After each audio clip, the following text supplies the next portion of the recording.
November 20, 2024 రోజున జరిగిన తెలంగాణ రాష్ట్ర గౌరవ సీఎం వేములవాడ పర్యటనలో భాగంగా జరిగిన బహిరంగ సభలో సీఎం రేవంత్ రెడ్డి గారితో పాటుగా మంత్రులు, ఎమ్మెల్యేలు, నాయకులతో పాటుగా పాల్గొన్న కరీంనగర్ అసెంబ్లీ నియోజకవర్గం ఇన్ఛార్జ్ పురుమల్ల శ్రీనివాస్ గారు.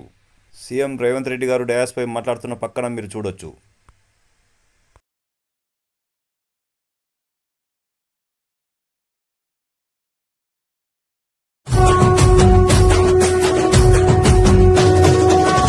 రంగుల జెండా బట్టి సింగమోలే కదిలినాడు ఒక్కరో కాంగ్రెస్ సూర్యుడు మన రేవంత్ అన్న నిగ్గదీసి అడిగే మునగాడు.